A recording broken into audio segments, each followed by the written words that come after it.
يولد الإنسان على الفطرة لم يلوثه شيئا، فيلوث الإنسان نفسه بأسوأ شيئا.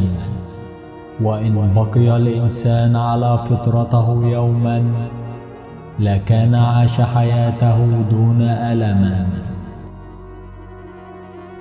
رشاش الشيباني هو أحد أكثر اللصوص شهرة ممن مروا على المملكة العربية السعودية، وصاحب أخطر تشكيل عصابي في تاريخ المملكة، حيث أنه كان يقوم بالعديد من العمليات الإجرامية كالسرقة والنهب والقتل وقطع الطريق على المسافرين. ولد رشاش الشيباني في 20 من شهر سبتمبر عام 1960 في مركز حلبان بالقصيم، وكان ابنا لرجل أمن من قبيلة شيبان، وهي أحد فروع قبيلة العتيبي. مات أبوه تاركا رشاش وإخوانه صغارا مع أمهم في فقر مدقع ولم يعاونهم أحد.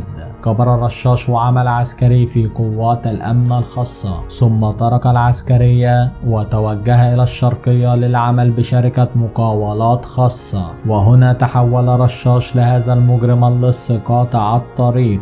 قام رشاش العتيبي حينها بتشكيل عصابة كاملة تتكون من 6 أشخاص من أقاربه وأصدقائه، فكان رشاش هو القائد وضم إليه 5 وهم أخيه مصلح وابن عمه سعود وأبناء خالته سلطان ومهل وقحص. قام رشاش هو وعصابته بإطلاق النيران على رجل أمن من مكافحة المخدرات يدعى ناصر محمد القحطاني، وقاموا بقتله، وكانت هذه بداية الشرارة. وهنا بدأ الاستنفار الأمني وملاحقتهم، وأصبحوا مطلوبين لدى الأمن السعودي. فرحل رشاش هو وعصابته من الشرقية وتوجهوا إلى قرى نجد، وكان ذلك عام 1987، وتخفوا في الأماكن التي يعرفونها بعيدا عن الأمن. وكان وقتها لا يوجد غير طريق واحد من هذه القرى يؤدي إلى الحجاز، وكان هذا الطريق طريق عام للمسافرين والحجاج والمعتمرين.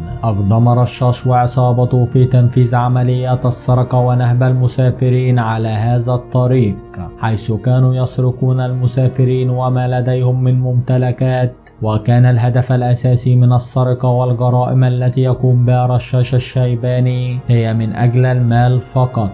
يعتبر رشاش العتيبي من أكثر العصابات التي كانت تشكل خطر على المملكة العربية السعودية في تلك الفترة. نشط رشاش وعصابته في المنطقة الصحراوية الواقعة جنوب غرب نجد وادي الدواسر والسليل، فكانت أخطر المناطق التي تقع فيها عمليات قطع الطريق التي كانت جماعة رشاش تقوم بها. وكانت المجموعة تنتقل بين منطقة وأخرى على طول هذا الطريق، في كل مرة يقومون بعملية سرقة به. بدأ هذا التنظيم في قطع طريق المسافرين ونهب ما معهم من أموال ومتاع. وقد كان رشاش يعشق بشكل خاص نوع من السيارات يسمى جيمس البهبهاني، فكانت أي سيارة من هذا النوع تقع تحت يديه يقوم بأخذها، أما باقي السيارات فكان يسلب ممتلكات صاحبها فقط.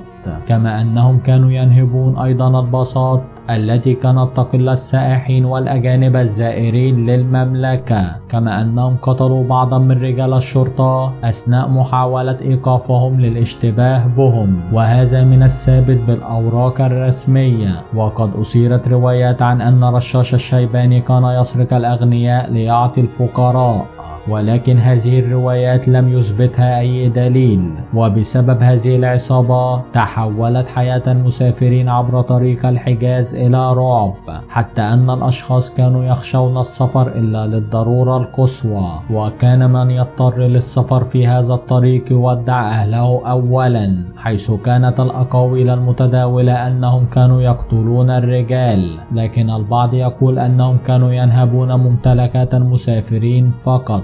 وفي كلتا الحالتين فإن هذا التنظيم ارتكب جرائم نقراء في حق المواطنين والوطن. وفي أحد المرات أوقفوا شخص يدعى عبد الله أنور العسيم وقاموا بإطلاق النار عليه، واستولوا على السيارة الهيلوكس الخاصة به. وعندما علمت الشرطة بأمر التشكيل بدأت على الفور في مطاردتهم، لكن هؤلاء الأفراد كانوا يعرفون كل خبايا المنطقة جيدا، فاستطاعوا الهروب من الأمن الأمن لعدة أشهر، لكن الشرطة ظلت تطاردهم سواء بالسيارات أو الهليكوبتر حتى استطاعت القبض على أحد أفراد العصابة بطريقة لم يتم الإعلان عنها، ربما لدواعي أمنية. وكان الفرد الذي تم القبض عليه هو مصلح، وبعد الضغط عليه لمعرفة معلومات عن هذه العصابة المسلحة ومطاردتها، علم الباقون أن وضعهم أصبح حرجا للغاية وأنهم على وشك الوقوع في قبضة الشرطة، فهربوا جميعا. فعممت الشرطة أوصافهم حتى يتم التعرف عليهم والإبلاغ عنهم.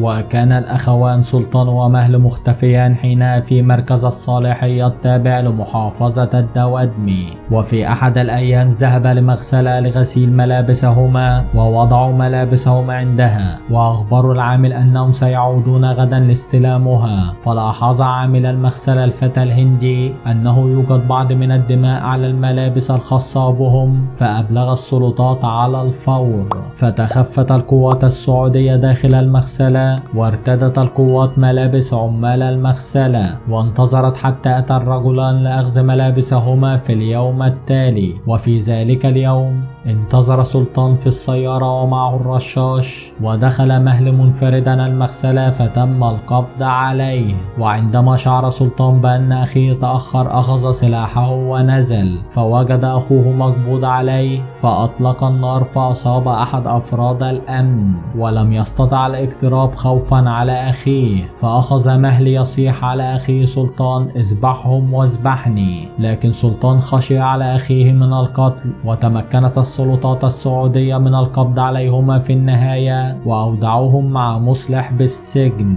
وتم إحالتهم للمحكمة، وتم الحكم عليهما الثلاثة مهل ومصلح وسلطان بالقصاص. وتم تنفيذ القصاص عام 1409 هجرية الموافق 1989 ميلادية. وتم تضييق الخناق على باقي أفراد العصابة الباقيين، وهم رشاش وسعود وقحص. وفي أحد المرات خرج قحص بسيارته في منطقة الصالحية التابعة لمحافظة الدوادمي، فطاردته قوات الأمن فبادلهم بإطلاق النار. وبعد أن ضاق عليه الخناق من قوات الأمن، لجأ إلى جبل يسمى جبل المكمكية، وكان معه سلاح من نوع كلاشينكوف، وأخذ يطلق النار وهو صاعد. وصارت القوات السعودية تطارده، فكلما صعدوا خلفه حتى اختفى. وبعدها سمعوا صوت إطلاق رصاصة، وعندما وصلت القوات إلى القمة اكتشفت أن قحص لم يكن متبقي معه في سلاحه سوى طلقة واحدة، فقتل نفسه بها. وقد أصيب في هذه العملية بعضا من رجال الأمن بنيران قحص أثناء مطاردته. تبقى من العصابة رشاش وسعود فقط الذين ضاق الخناق بهما من قوات الأمن السعودية، لكنهما قرروا الهروب إلى اليمن. فقد كان رشاش ذو معرفة تامة بالأماكن، وكانوا يلبسون ملابس سوداء في الليل وملابس بيج في النهار كطريقة للتخفي. وكانوا يتحركون في الأيام القمرية فقط من كل شهر، أي يوم 14 و15 و16، وباقي الأيام يتخفون في الجبال. وبالفعل استطاعوا الفرار لليمن، وذهبوا إلى أحد القبائل في الجوفة اليمنية واستجاروا فيها. ثم ذهب سعود وحده إلى قبيلة جيم في مأرب، تاركا الرشاش في الجوفة اليمنية. وعندما علمت المخابرات السعودية موقعهم بالضبط، تواصلت مع المخابرات اليمنية، والتي بدورها تفاوضت مع تلك القبائل. وبالفعل عقدت المخابرات اليمنية مع القبيلة التي أوتهم اتفاقية، وتم تسليم رشاش إلى القوات السعودية في عام 1989. تم إحالته للمحكمة التي حكمت عليه بالقصاص بعد ثبوت كل التهم عليه. وبالفعل نفذ الحكم فيه في 14 من ربيع الأول عام 1410 هجرية الموافق شهر أكتوبر عام 1989 ميلادية، حيث كان رشاش العتيبي يبلغ من العمر آنذاك حوالي 29 عاما. وتم صلبه لمدة أسبوع أمام ساحة المحكمة بالرياض ليكون عبرة وعظة لغيره ممن يروع الآمنين. تبقى سعود في اليمن كما هو محتميا في قبيلة جهم في مأرب. تزوج منهما وعاش حياته معهما. بقي سعود هناك لمدة 17 عاما، لكنه كان يحن لوطنه، فتواصل مع السفير السعودي هناك لكي يتواصل مع الحكومة السعودية ليقوموا بالعفو عنه. وبواسطة القبائل اليمنية تم اصطحاب سعود إلى الرياض، حيث تسلمته الشرطة. وبالاطلاع على الملف الخاص به وبالتحقيق معه، وجد أنه لا عليه ما يدين بالشكل الكبير مثل باقي أفراد العصابة، فتم العفو عنه، ويعتبر هو الشخص الوحيد الناجي والذي ما زال على قيد الحياة من هذه العصابة الإجرامية. وقد انتهت بذلك قصة رشاش وعصابته، والذين لاقوا جزاءهم في النهاية بفضل شجاعة رجال الشرطة البواسل، وهم الآن بين يدي الله وهو الحاكم العادل. وبسبب تلك العصابة تم تشكيل أمن الطرق في المملكة العربية السعودية، وتم نشرها على جميع الطرق في المملكة والتي لم تكن موجودة من قبل. وتحظى كل بلد من بلدان العالم بنصيبها من العلماء والمبدعين والمصلحين، كذلك لا تخلو أي بلد من المجرمين. وبينما كان هناك الطالح فهناك أيضا الصالح، وما فعله رشاش لا يسيء إلا لنفسه ولمن عاونه من عصابته، ويبعد كل البعد عن أخلاق أهله وقبيلته. يولد الإنسان على الفطرة لم يلوثه شيئا، فيلوث الإنسان نفسه بأسوأ شيئا. وإن بقي الإنسان على فطرته يوما لكان عاش حياته دون ألم. شكرا لكم مشاهدي قناتنا الكرام، وإلى اللقاء.